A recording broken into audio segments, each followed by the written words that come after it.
طبيب قلوبنا ومولانا محمدا عبد الله ورسوله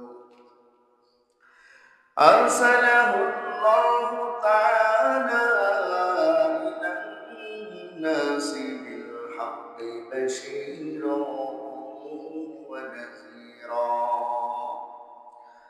وداعيا إلى الله بإذنه وسراجا وقمرا منيرا أما بعد فقد قال الله تعالى في كلامه المجيد وفرقانه الشريف فأعوذ بالله من الشيطان الرجيم ولقد كرمنا بني آدم وقال رسول الله صلى الله عليه وسلم إن الذي ليس في جوفه شيء من القرآن كالبيت الخرب أو كما قال عليه الصلاة والسلام قال الله تبارك وتعالى في شان حبيبي إنك لعلى خلق عظيم صدق الله مولانا العظيم وصدق رسوله النبي الكريم ونحن على ذلك من الشاهدين والشاكرين والحمد لله رب العالمين إلهي दिखा दे दियारे मदीना इलाही बिना दे गुबार मदीना बलगल उला बिकमालिही कशफत तुजा बिजमालिही हसनत जमीअ खिसालिही सल्लू अलैहि व आलिहि। সকল প্রশংসা কার? যে আল্লাহ রব, যে আল্লাহকে সকল নিয়ামত দিয়েছেন, সুন্দর একটা বডি দিয়েছেন, সুস্থ মস্তিষ্ক দিয়েছেন, আকল বিবেক বুদ্ধি কে দিয়েছেন? ভালো আর মন্দ বোঝার শক্তি কে দিয়েছেন? সেই রবের দরবারে সকলে দিল খুলে জবান দারাজ করে সকলে একসাথে বলি আলহামদুলিল্লাহ। মানুষের মনে দুই ধরনের রোগ আছে। কয় ধরনের? যে দুটি রোগ দুই ধরনের ক্রিয়া দেখায়। একটা হলো আক্রান্ত হওয়ার সাথে সাথে রোগী সেই রোগে আক্রান্ত হওয়ার সাথে সাথেই তার প্রতিক্রিয়া শুরু হয় এবং সেই প্রতিক্রিয়াটা খুব বেশি সময় থাকে না। সেগুলো রোগ কি কি? সেটা হলো রাগ, গোসা। রাগ আর কি? গোসা। এটা এক ধরনের মনের রোগ। এই রোগটা যার হবে হয়তো 10 মিনিট 20 মিনিট থাকবে, এরপরে এই রোগ থেকে সে মুক্তি পাবে। রাগ কি সারাদিন থাকে? অল্প কিছু। আমাদের সবার কি রাগ আছে? সবার আছে। হজম করার শক্তি আছে? আছে তো? হ্যাঁ, এটা হলো বড় কথা। বাংলায় প্রবাদ বাক্য কি আছে একটা, রেগে গেলেন তো হেরে গেলেন। তার মানে হলো এই রাগ অবস্থাটা যদি আমি ধরে রাখি এবং রাগ অবস্থায় যদি বিভিন্ন কার্যকলাপ করতেই থাকি, তাহলে একের পর এক ভুল সিদ্ধান্ত নিতেই থাকি। এজন্য রাগত অবস্থায় বেশি সময় থাকতে নেই। বলে তাহলে এই রোগের ঔষধ কি আছে? কি বলেন আছে?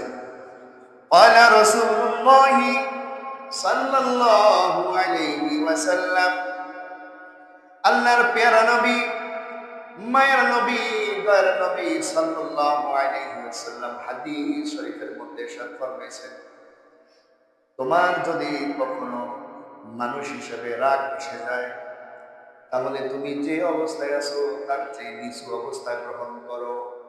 অর্থাৎ তুমি যদি দাঁড়ানো অবস্থায় রাগ এসে যায়, তুমি বসে পড়ো।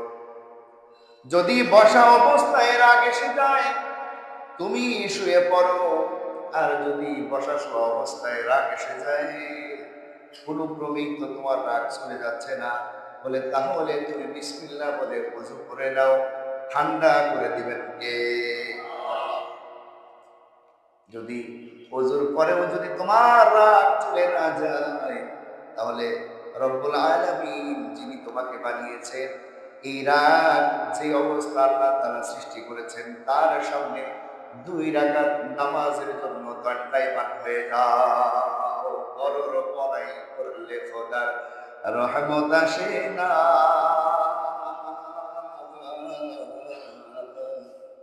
নিজেকে তুমি সদা সর্বদা রাখিও ছোট সদা।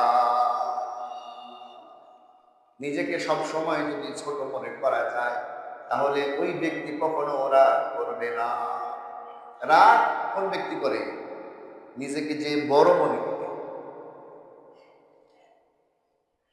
যারা বড় এরকম ধ্যান ধারণার লোক আছে, এরা রাগ করে। কুলি, দিনমজুর, শ্রমিক, এরা কখনো কি মালিকের সাথে রাগ দেখাইতে পারে? পারে না। বলুন তো, স্বামী আর স্ত্রী, স্বামী আর স্ত্রীর মাঝে কে বেশি রাগ দেখায়? বলেন না। স্বামী দেখায়। আপনারা বলতে সাহস পাচ্ছেন না, কারণ হলো মানে যারা বলতে সাহস পাইতেছেন না, বোঝা গেল তাদের পরে বিবিরা বেশি রাগ দেখায়। এজন্য পুরুষ যে রাগ দেখায়, এটা বলতে সাহস পাইতেছেন না, তো কইলে তো মসজিদের মধ্যে উল্টা হয়ে যায়। আছে না নাই এমন মহিলা? অনেক।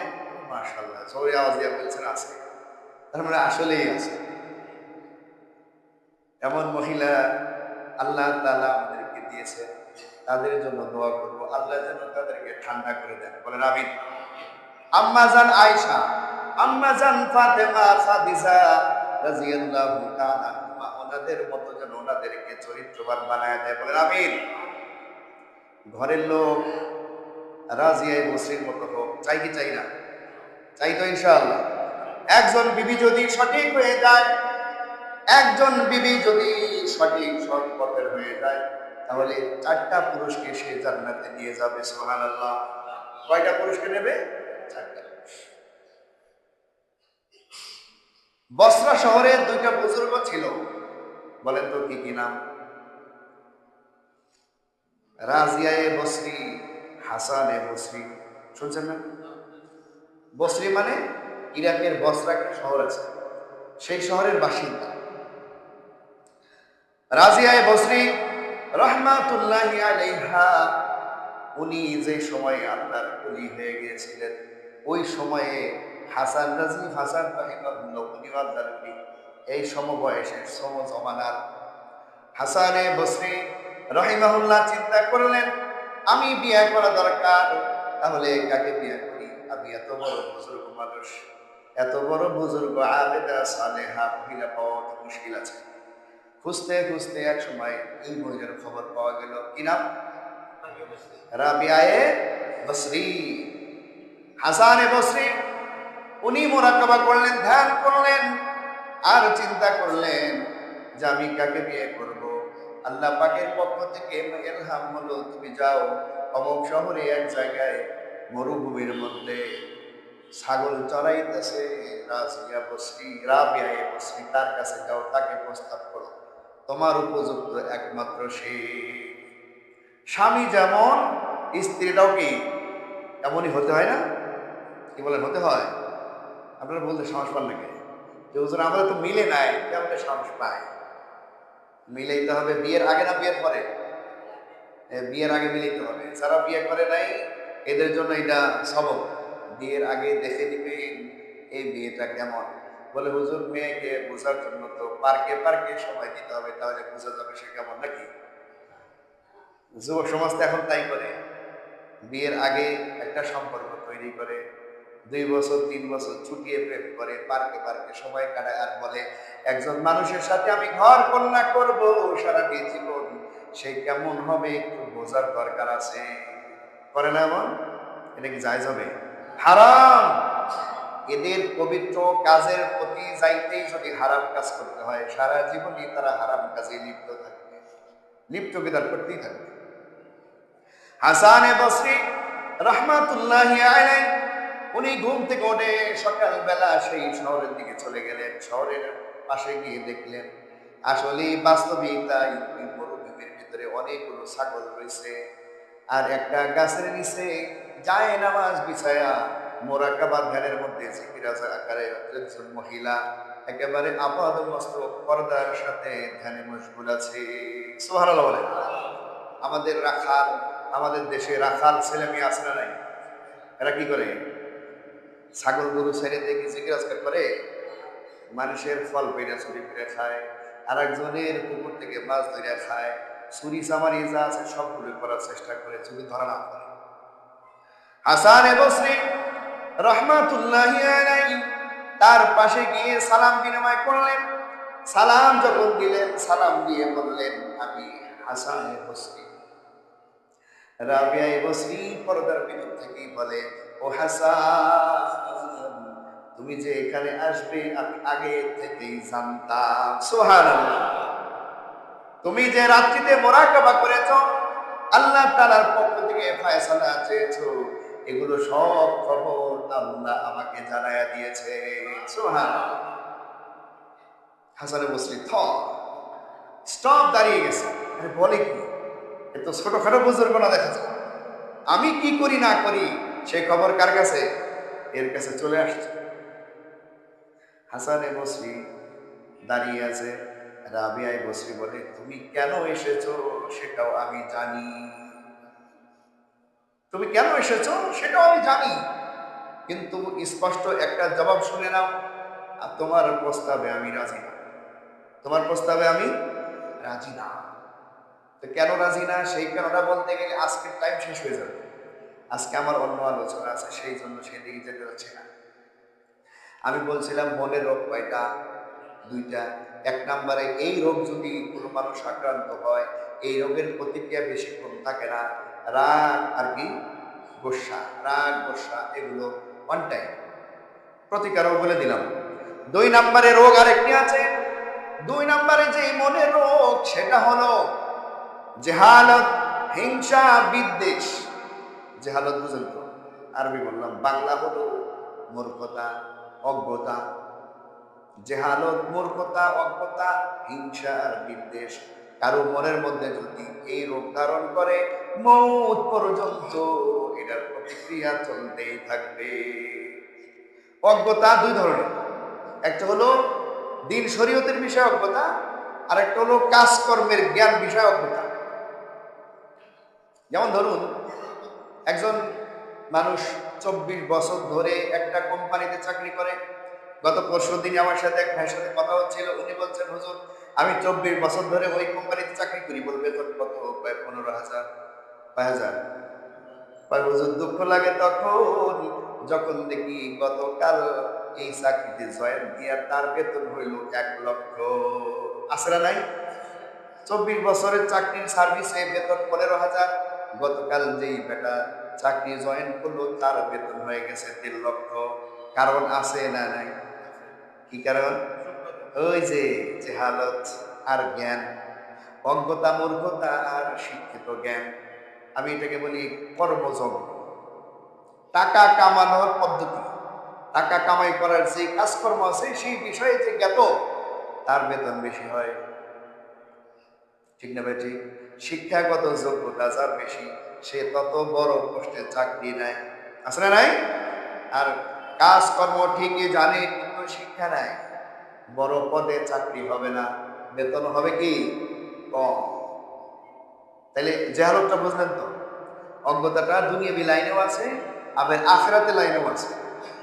দুনিয়াবি লাইনে এমন অজ্ঞ লোক আমি দেখেছি, সাইন করতে দিলে 3টা কলম ভাঙে, তারপরে 3টা অক্ষর লিখতে পারে, আছে না নাই?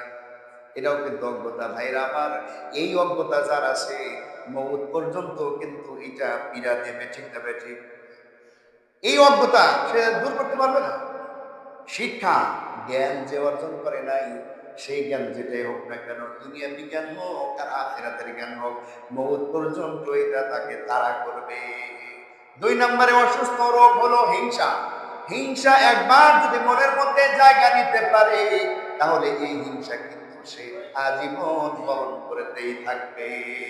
হিংসা এটা মানুষের জন্য খুবই ক্ষতিকারক। কাক কালো কোকিল কালো, কালো মাথার কেশ,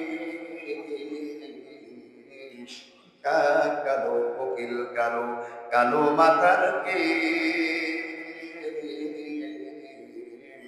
তার চেয়ে বেশি কালো মনের হিংসা বিদ্বেষ। কোন মুমিন মুসলমানের মনের মধ্যে যদি হিংসা বিদ্বেষ স্থান পায়, তাহলে কিন্তু সে এমন আক্রান্ত হবে মওত পর্যন্ত এই হিংসার আগুনে সে জ্বলতে থাকবে। এজন্য সাবধান, মনের এই রোগগুলো দূর করতে হবে। রাজি আছে ইনশাআল্লাহ? কেমনে দূর হবে?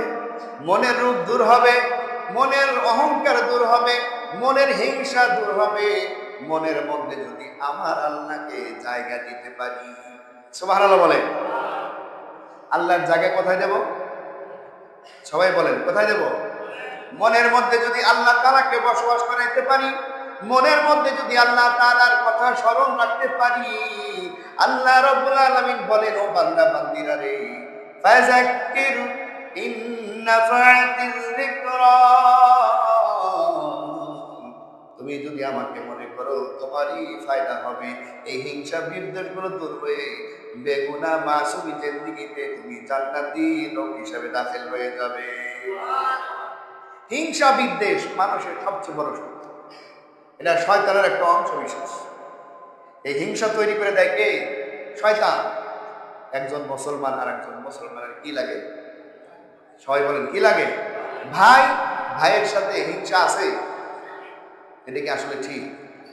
আহা, শয়তান দেখেন কিভাবে বেহারত করতেছে। আমি নামাজ পড়তে পড়তে কপাল করে ফেলেছি, কিন্তু ঘরের মধ্যে গেলে ভাইয়ের সাথে হিংসা নিয়ে চলতেছি।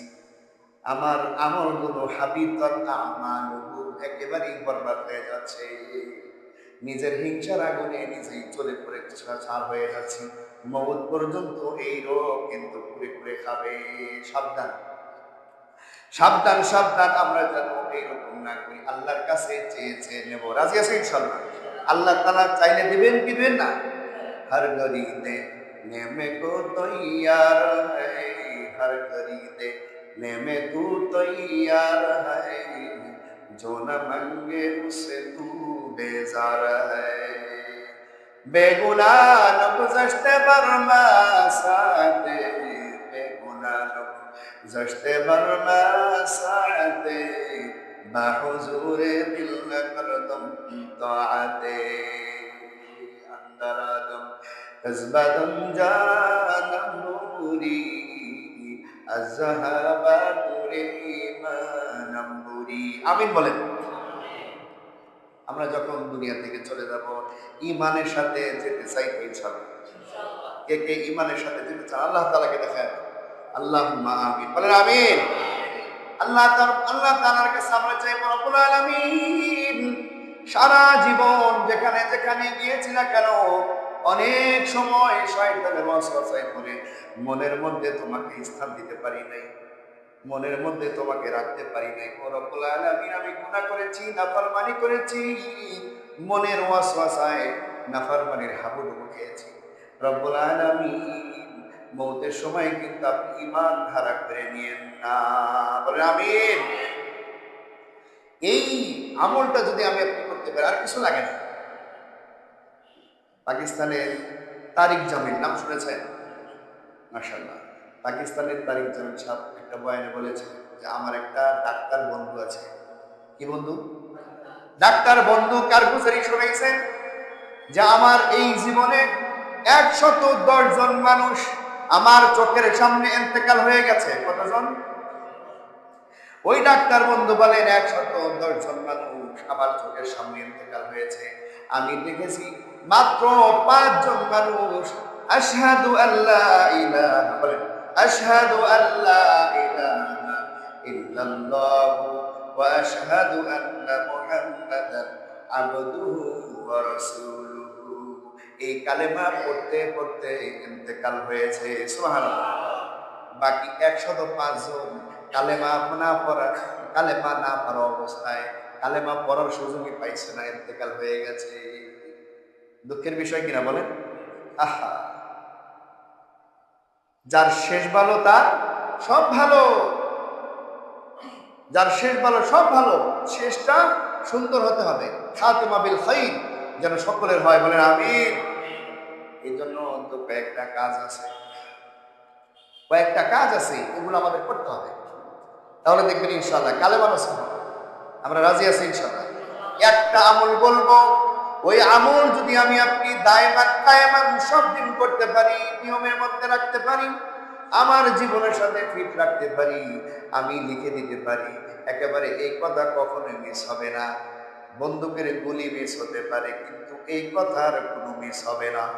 সেটা হলো আল্লাহর পেয়ারা নবী সাল্লাল্লাহু আলাইহি ওয়াসাল্লাম বলেছেন, কোন মুমিন মুসলমান নারী পুরুষ, নারী হোক পুরুষ হোক, সে যদি জীবনের মধ্যে মেসওয়াকের আমল করে, কিসের আমল? মেসওয়াকের আমল করে, 70টি ফায়দা হবে। সবচেয়ে বড় যে ফায়দাটা হবে সেটা হলো সে মওতের সময় কালেমা নসিব হবে। সুবহানাল্লাহ। আমি একটু জরিপ করতে চাই, মনে কিছু করবেন না তো? কার কার মেসওয়াক আছে একটু দেখান। আল্লাহু আকবার বলেন, আল্লাহু আকবার। অর্ধেকেরও কম, অর্ধেকেরও কি কম। ইনশাআল্লাহ নিয়ত করেন সকলেই, আজকেই ওই যে নিম গাছের ডাল ভেঙে মেসওয়াক বানাবো, বলেন ইনশাআল্লাহ। মেসওয়াকের ফায়দা আছে না নাই? একটা যুদ্ধের মধ্যে সাহাবা আজমাইন বিজয় অর্জন করেছে। যুদ্ধের মধ্যে সাহাবা আজমাইনের পক্ষ হেরে যাবেন লাগছে, পরাজিত বরণ করবেন লাগছে, কিছুক্ষণ বিরতি দিয়েছে। সাহাবা আজমাইন রাদিয়াল্লাহু তাআলা গোলাকার হয়ে পরামর্শ করে দেখলেন আমাদের কোন আমলের কমতি হচ্ছে, দেখো তো কোন সুন্নাত কোন নবীর আদর্শটা আমাদের ছুটে যাচ্ছে, যার কারণে আমরা হেরে যাচ্ছি। একজন সাহাবী বললেন, আমরা কিন্তু গতকাল থেকে এ পর্যন্ত মেসওয়াকের আমল করি নাই। তখন আমির সাহেব ফায়সালা দিয়ে দিলেন, সবাই যাও জংলা থেকে তিতো আইটেমের যে ডাল আছে সেই ডালটা নিয়ে মেসওয়াক করে দাও।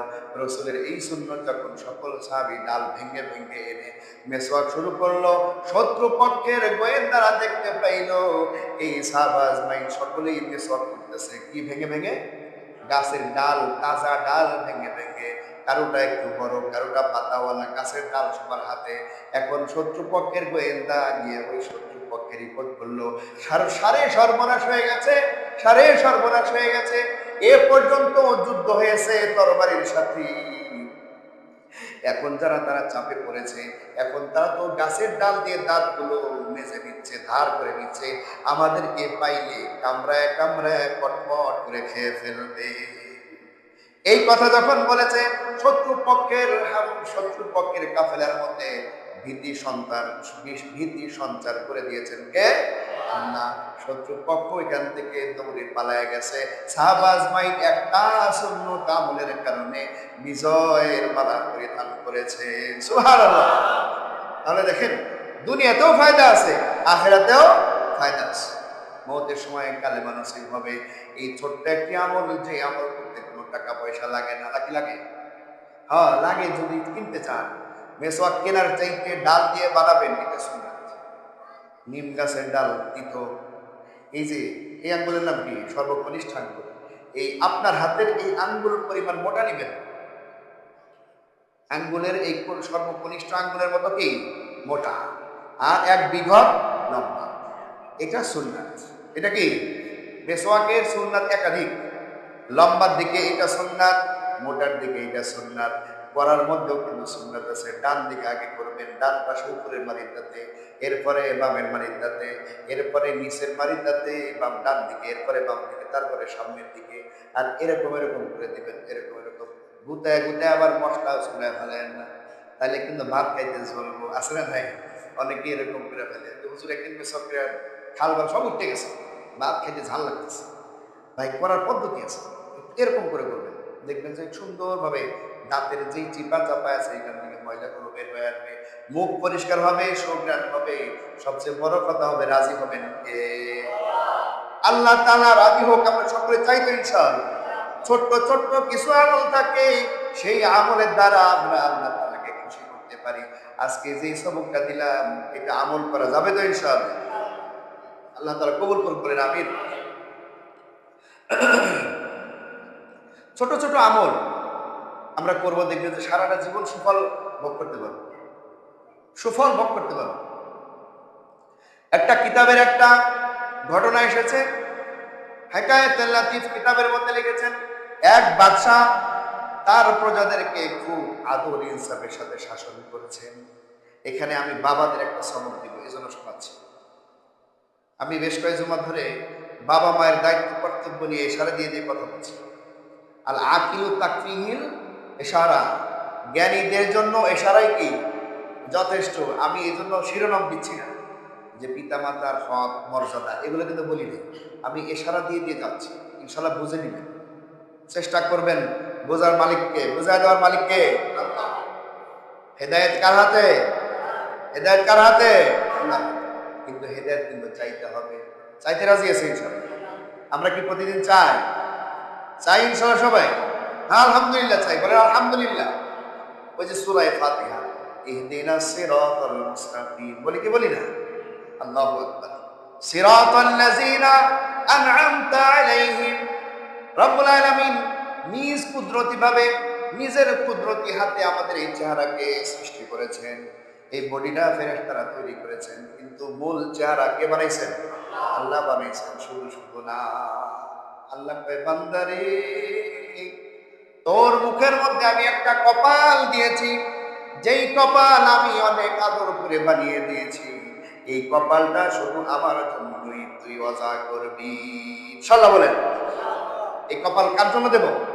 আল্লাহর জন্য। কোনো মাজারে বাজারে পথে ঘাটে দেব না, শিরিক হবে, শিরিক। ইন্না শিরকা লা যুলমুন আযীম, শিরিক হলো সবচেয়ে মানুষের জন্য বড় জুলুম, বড় অত্যাচার। এই মনের সাথে, এই বডির সাথে শিরিক বড় জুলুমের একটা কাজ। কারণ এই জুলুমের দ্বারা আমার ঠিকানা হচ্ছে কোথায়? জাহান্নাম। আমার উপরে নিজেই জুলুম করছি, নিজের উপরে নিজেই কি করছি? জুলুম করছি। এটা যেন না করি। রব্বানা যালামনা, আছে না নাই? বলেন নি আমার সামনে, রব্বানা যালামনা আনফুসানা ওয়া ইন লাম তাগফির লানা ওয়া তারহামনা লানাকুনান্না মিনাল ফাসিকিন। তরজমা জানেন তো ভাইরা আমার? তরজমা বুঝে বুঝে যদি এই দোয়াটা করেন, তরজমা বুঝে বুঝে এই দোয়াটা যদি রব্বুল আলামিনের কাছে হাত দুটি উঠে করেন, দেখবেন চোখের পানি দরদর করে পড়ে যাবে। আমরা এটা নিয়ে অনেক সময় মশকারিও করি, হুজুর শুরু করেন, রব্বানা যালামনা শুরু করেন, শুরু করেন। বিভিন্ন আচার অনুষ্ঠানে গেলে আর যদি ওখানে একটু একটু তাড়াহুড়ো থাকে, তাইলে হুজুরের কাম করছে, হুজুর এমন শুরু করেন, শুরু করেন রব্বানা যালামনা। ভাই এটা কি খেলতাম আসলে? আল্লাহর কাছে চাইতে হবে নিরিবিলিতে, আল্লাহর কাছে চাইতে হবে ভদ্রভাবে। কিভাবে? ভদ্রভাবে, ভদ্রতা বজায় রেখে। আমরা যেমন বড়দের কাছে যাই, কোনো বড় মানুষের কাছে গেলে ভদ্রতা বজায় রেখে কথা বলি, ভদ্রতা বজায় রেখে নিজেকে উপস্থাপন করি। যেই রব্বুল আলামিন আপনি আমাকে বানাইলেন, যেই রবের থেকে আমরা সবকিছু চাইবো, তার সাথে কথা বলতে ভদ্রতা আছে না নাই? এই ভদ্রতা বজায় রাখবে কারা? আমরা না অন্য কেউ? আমাদেরই রাখতে হবে। মোনাজাত করবো কার কাছে? এজন্য ভদ্রতার সাথে করতে হবে, মন থেকে করতে হবে, জেনে বুঝে করতে হবে। কবুল করা মালিক কে? আল্লাহ। বাদশার কাছে প্রজা একটা স্বামী, একজন স্বামী এসে অভিযোগ করছে, বাদশা নামদার, আমার ঘরে 3 দিন হলো একটা যুবক প্রবেশ করে, রাতের অন্ধকারে প্রবেশ করে আমাকে জিম্মি করে, আমাকে পিটায়া মাইরা বাইন্দা রেখে আমার স্ত্রীর উপরে নির্যাতন চালায়। এটা বিচার চাই। অর্থাৎ আমার স্ত্রীর উপর সে শারীরিক নির্যাতন করে, আমাকে পিটায় বাইন্দা রাখে। কে? এই যুবক। বুঝতে পারি না, আমি এটার বিচার চাই।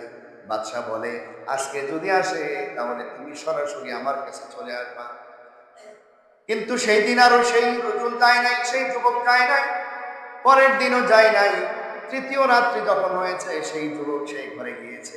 এই ঘরের লোক ওইখান থেকে আস্তে করে বের হয়ে চলে গিয়েছে, স্ত্রীকে ছেড়ে দিয়ে চলে গেছে। বাদশার কাছে বলছে আজকে এসেছে, বলে চলো। বাদশাহ তার সাথে এসেছে। বাদশার নাম হলো হাকিম নাওশিরওয়া। নাওশিরওয়া বাদশাহ এই যুবকের সাথে তার ঘরে এসে সে বলতেছে, কোন ঘরে তোমার বিবি থাকে বলো। বলে ওই ঘরে থাকে। বলে বাতি টাতি যা আছে নিভাইয়া দাও, বাতি যদি জ্বালানো থাকে তুমি নিভাইয়া দাও। বাদশাহ নামদার নৌশিরওয়া বাদশাহ তরবারি খাপ খুলেছে, তরবারি খাপ খুলে তার ঘরে প্রবেশ করেছে। সেই যুবককে পাকড় করছে, ধরেছে, ধরে একটা কোপে তার কল্লাটা উড়াইয়া দিয়েছে। আগে মারবো তারপরে বিচার দেখবো কে। মেরে দিয়েছে। কিতাবে লেখে এরপরে মারার পরে যখন নিশ্চিত হলো সে মরে গেছে, এরপরে বাদশাহ ওই যুবককে বললো এবার বাতি লাগাও।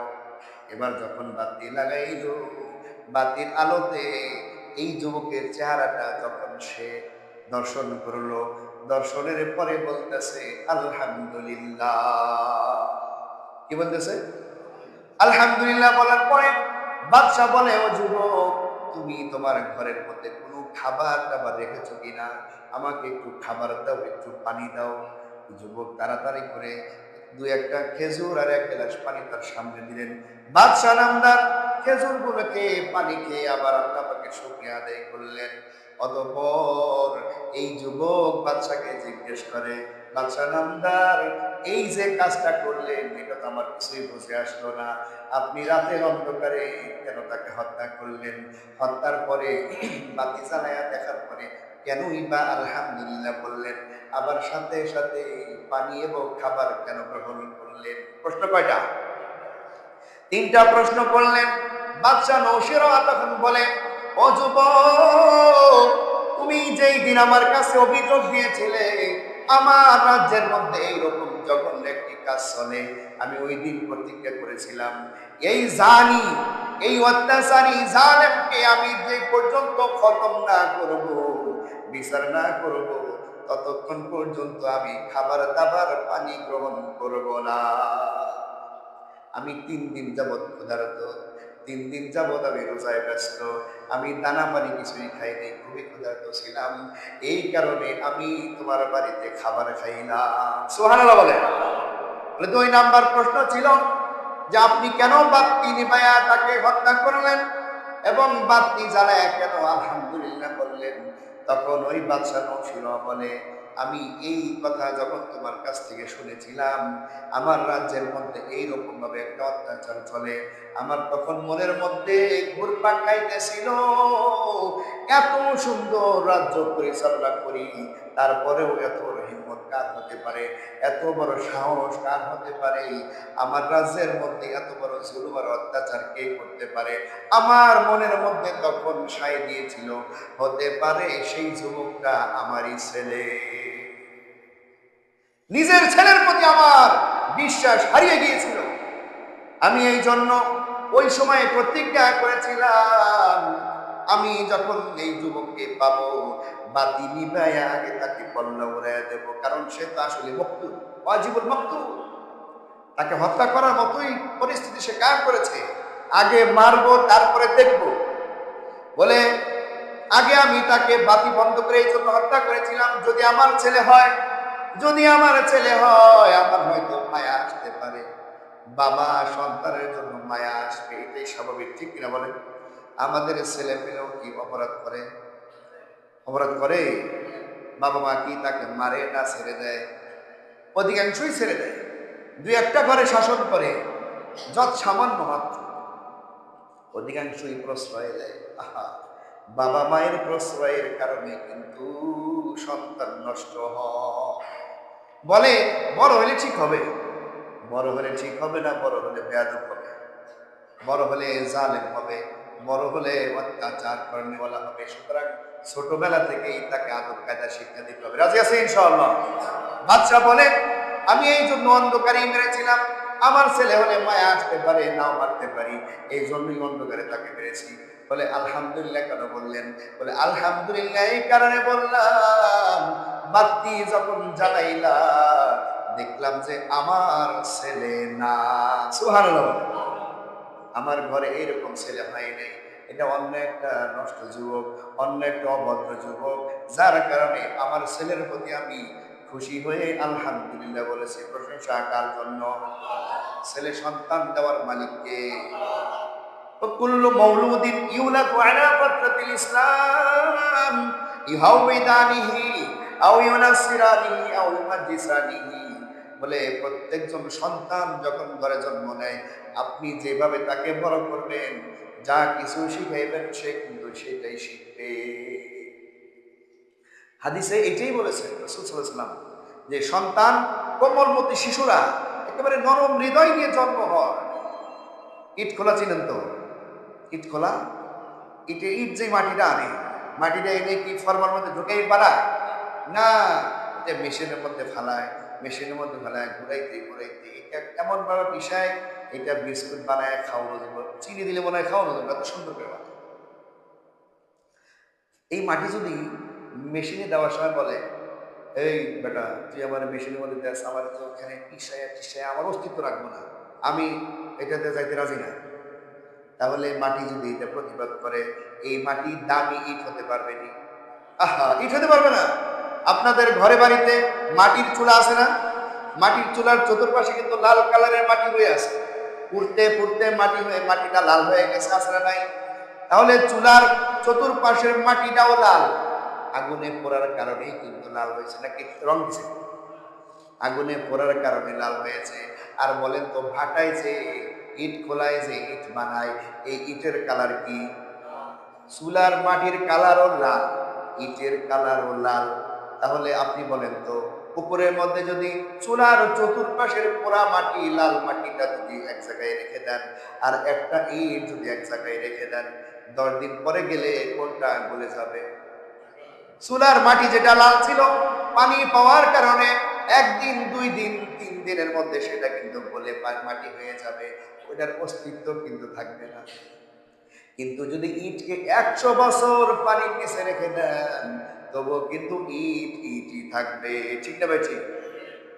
এই জন্য ছোট্টবেলাতেই যদি আমরা তাকে একটু কষ্ট করে, মা বাবার মনে কষ্ট লাগবে, তারপরও যদি আদব কায়দা শিক্ষা দিই, ওই সময় যদি ইসলাম শিক্ষা দিই, ইমান শিক্ষা দিই, আল্লাহ তাআলাকে চেনাই, রসুলকে চেনাই, মা ফাতেমা, মা আয়েশা, খাদিজাতুল কুবরা, এদেরকে চেনাই, তাহলে এই ছেলে মেয়ে কিন্তু সোনার ছেলে মেয়ে হয়ে যাবে। ঠিক কিনা বলে?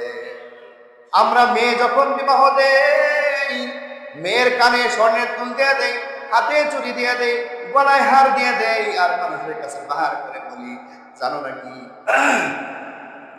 মানে আমার মেয়েকে বিবাহ দিয়েছি, সব কিছু দিয়েছি, কোনো কিছু বাকি রাখি নাই, কেউ বলার মতো কোনো কিছু বাকি রাখি নাই। আছে না নাই বলেন? সম্ভ্রান্ত ঘরের মেয়েদেরকে সব কিছু দেওয়া হয়, ধনাঢ্য ব্যক্তিদের মেয়েদেরকে সব কিছু দিয়ে বিদায় করা হয়, মা বাবা পাড়া প্রতিবেশী সকলের কাছে এটার গৌরব হিসাবে উপস্থাপন করা হয়। কিন্তু ভাইয়েরা আমার, চিন্তা করে দেখেন তো, আমি যখন আমার মেয়েকে তার শ্বশুর বাড়ি দিচ্ছি, সে কিন্তু আপনার মেয়ে, কিন্তু যেই জায়গায় যাচ্ছে সেইটার জায়গার নাম হলো বউ, সেই জায়গায় যাচ্ছে কি হিসাবে? বউ হিসাবে যাচ্ছে, কারণ মেয়ে হিসাবে কিন্তু তারা নেয় না, বউ হিসাবে নেয়। আপনি যেই আদরটা করবেন, বিপদের সময় যেরকম সঙ্গ দিবেন, বউয়ের পাশে কিন্তু সবাই ওই রকম সঙ্গ দেয় না। তাহলে বিপদের মধ্যে যদি পড়ে, এই বিপদের সময় বাঁচানোর মালিককে, আল্লাহকে আমি শিক্ষা দিয়েছি কিনা, বিপদের সময় আল্লাহর কাছে কিভাবে সহায়তা চাইতে হয় শিক্ষা দিয়েছি কিনা, এটা কিন্তু ভাবার বিষয়। আমি আপনার সন্তান ছেলেকে অনেক কিছু শিক্ষা দিয়েছি, অনেক কিছু কর্ম শিক্ষা দিয়েছি, কিন্তু মুসিবতের সময়, বিপদের সময়, আপনি যখন মারা যাবেন, মারা যাওয়ার পরে আপনার জন্য ছেলে কি করণীয়, এই বিষয়গুলো কিন্তু এখনো শিক্ষা দেই নেই, আছে না নাই? এটা কিন্তু দুঃখের বিষয়। আপনি মরে গেলে ছেলের করণীয় এটা কিন্তু শিক্ষা দেই নেই।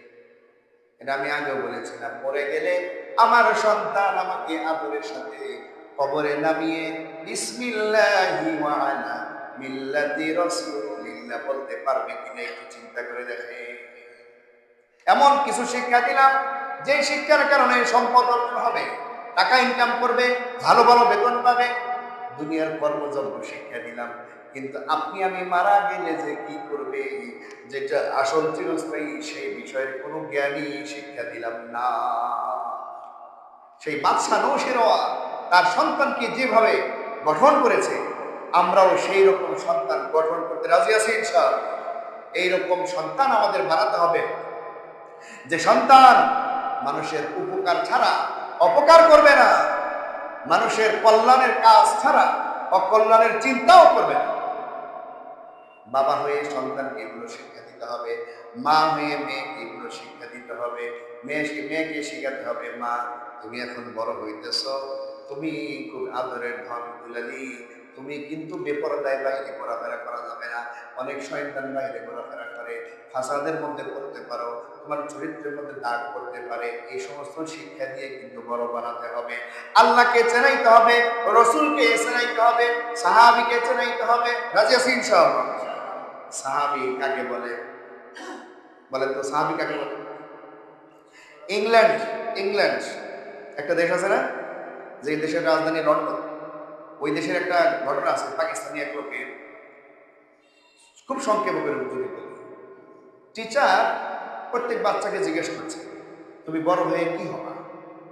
কেউ বলে আমি ইঞ্জিনিয়ার হব, কেউ বলে ডাক্তার হব, কেউ বলে আর্কিটেকচার হব, কেউ বলে এইটা হবো সেটা হবো, অনেক কিছু, মন্ত্রী মিনিস্টার হবো, অনেক কিছু হবে। ভবিষ্যৎ পরিকল্পনা, ফিউচার প্ল্যান আছে না নাই? আমরাও আমাদের সন্তানকে কিন্তু ফিউচার প্ল্যান দিয়ে দিয়ে বড় করাই। কে কোন লাইনে বড় অফিসার হবে সেই লাইনে পড়ালেখাই করাই। তো একটা ছেলেকে জিজ্ঞেস করছে তুমি কি হবা? তখন সে বলে আমি সাহাবি হব। কি হবো? ওরা বলে জি, বলে তো এই ডক্টরের নাম শুনিলে সাহাবি কি জিনিস? তো বলে কি জিনিস আমি তো বলতে পারবো না, আমাদের ঘরে একটা আলোচনা হবে। তখন আমি সংক্ষিপ্ত বলছি, স্যারেরা ওনার ঘরে আসছে, ঘরে এসে তার বাবাকে জিজ্ঞেস করছে, আমরা প্রত্যেক সন্তানকে জিজ্ঞেস করেছি কে কি হবে, আপনার সন্তান বলেছে সাহাবি। তো সাহাবি কোন ডিগ্রি এটা তো আমরা জানি না। তখন ওই লোকে বলে সাহাবি এটা কোনো ডক্টরের বিষয় না, এটা কোনো বিশেষ কোনো বিষয় না, এটা হলো রসুলের সাথে, রসুলের সমস্যে যে সমস্ত মানুষ থেকেছে, রসুল থেকে আদর্শ শিখে বিশ্ব মানবতার মধ্যে তারা বিভিন্ন জায়গায় কর্মদক্ষতা দেখাইছে, মানবতা দেখাইছেন, ওই তাদেরকে বলা হয় সাহাবি। ঘরের মধ্যে তালিম হয়। আমার সন্তান ওই সাহাবীর মতো চারিত্রিক মানুষ হওয়ার জন্য বলেছেন সাহাবী হব। সুবহানাল্লাহ। তাহলে ঘরের মধ্যে দেখেন কি শিক্ষা দিলে সন্তান কি শিখতে পারে। আমাদের ঘরে টিভির মধ্যে জি বাংলা, তারপর ভারতীয় টিভি চ্যানেল নাকি গতকাল বন্ধ করছে, বাস্তব স্টার জলসা, ভারতীয় টিভি চ্যানেল এই দেশে চলতে দেওয়া যায়? আপনারা কি এক কথায় আছেন, রাজি আছেন? বন্ধ করা দরকার। আমাদের মা বোনদেরকে একবার নষ্ট করে ফেলছে। রান্না বান্না কয়েকটু পরে, আগে এই নাটকটা দিয়ে শেষ করে, আগের রাতে যদি নাটকটা মিস করে পরের দিন 10টায় কোনো প্রচার হয়, কাজা কাফারা আদায় করে দেয়। আসলে নাই, এটা খুব ক্ষতি করতেছে আমাদের সমাজ, যুব সমাজকে ধ্বংস করে দিচ্ছে। মহিলাদেরকে একেবারে ওই পরকীয়া প্রেমের পিছনে এরাই বড় দায়ী। পরকীয়া এমন ভাবে ছড়াচ্ছে, ভয়াবহ রূপ ধারণ করছে। এই পরকীয়ার পিছনে এই সমস্ত চ্যানেল নেই, নাটক ফাটক এগুলি তো শিখবে। প্রেম প্রীতি ছাড়া সিনেমা চলেনি, বলে যতগুলো নায়ক ফায়ক সিনেমা করে সবগুলোতেই প্রেম প্রীতি নিয়ে সিনেমা। আর মুসলিম সমাজ এগুলো খাইতেছে, মানে দেখতেছে, শিখতেছে। তো কি হেদায়ত হবে মানুষের? আমাদের সন্তানদের কি হেদায়ত হবে? আমাদের সন্তানকে ঘরের মধ্যে টিপে নিয়ে শিখেতেছি পরকে কেমনি করতে হয়। হ্যাঁ, ওই স্বামী অফিসে গেলে জানালা দিয়া, বা এখন তো মেসেজের সময় আছে, তুস করে মেসেজ দিল একটা, বের হয়ে আসলো করতেছে। ভাই খুব সাবধান, হিসাব নিকাশ করে আমাদের চলতে হবে। রাজি আছে ইনশাআল্লাহ? সময় নাই, আজকে একটা অনুষ্ঠান আছে ছায়াতলের ওখানে, একটা মসজিদ নির্মাণের শুভ উদ্বোধন আজকে হবে ইনশাআল্লাহ। ওইখানে একটা দোয়ার অনুষ্ঠান আছে। আপনাদের সবার প্রিয় মানুষ, ব্যক্তিত্ব ভাইজান আসছে, শওকত হোসেন সাহেব, উনিও আসছেন, উনি থাকবেন। আপনারা যারা আছেন ইনশাল্লাহ থাকার চেষ্টা করবেন। একটা দোয়া হবে, আলোচনা হবে সংক্ষিপ্ত আকারে। তো আল্লাহর ঘর বানানো সকল মুমিন মুসলমানের দায়িত্ব কর্তব্য। বাকিটা ইনশাল্লাহ ওইখানে যদি সুযোগ